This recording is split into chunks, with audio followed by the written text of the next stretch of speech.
আসসালামু আলাইকুম এভরিওয়ান। আজকে আমি আপনাদের সাথে শেয়ার করব মজাদার স্বাদের নরম তুলতুলে ডিম পরোটার রেসিপি। বেলা মাখা ও পুর ভরার ঝামেলা ছাড়াই এই নরম তুলতুলে ডিম পরোটার রেসিপিটি তৈরি করা যায়। অল্প কিছু উপকরণ দিয়েই তৈরি করব আজকের রেসিপিটি। এখানে আমি 2টি ডিম নিয়ে নিয়েছি। ডিম 2টি একটি পাত্রে ভেঙে নিয়েছি। সামান্য পরিমাণে লবণ দিয়ে দিচ্ছি কাঁচামরিচ কুচি ও পেঁয়াজ কুচি। একটি মিক্সচারের সাহায্যে সবগুলো উপকরণ ভালোভাবে মিশিয়ে নিব।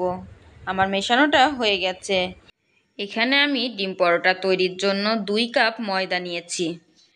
বেলার ঝামেলা ছাড়াই খুব সহজে এই রেসিপিটি তৈরি করা যায়।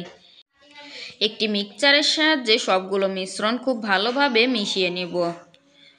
অল্প অল্প করে পানি দিতে হবে আর মেশাতে হবে। একবারে বেশি পানি দেয়া যাবে না। অবশ্যই এখানে ঠান্ডা পানি ব্যবহার করতে হবে। খুব কম সময়ে আপনারা সকালে এই নাস্তাটি তৈরি করতে পারেন। দেখতেই পাচ্ছেন আমার মিশ্রণটি তৈরি হয়ে গিয়েছে।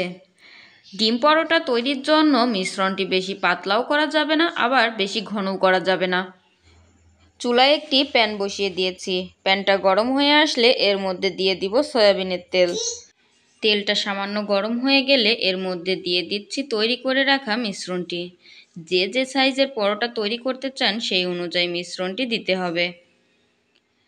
এখানে আমি চারদিকে মিশ্রণটি ছড়িয়ে দিচ্ছি। এক পাশ ভাজা হয়ে গেলে খুন্তির সাহায্যে অপর পাশ উল্টিয়ে দিতে হবে। এপাশ ওপাশ উল্টিয়ে খুব ভালোভাবে পরোটাটি ভেজে নিতে হবে। একইভাবে সবগুলো পরোটা তৈরি করে নিতে হবে। খুব কম সময়ে তৈরি হয়ে গেল মজাদার স্বাদের নরম তুলতুলে ডিম পরোটার রেসিপিটি। আমার ভিডিওটি যদি ভালো লেগে থাকে তবে লাইক দিবেন, সাবস্ক্রাইব করতে ভুলবেন না এবং বন্ধুদের সাথে শেয়ার করবেন। আশা করছি আজকের রেসিপিটি আপনাদের কাছে অনেক ভালো লাগবে।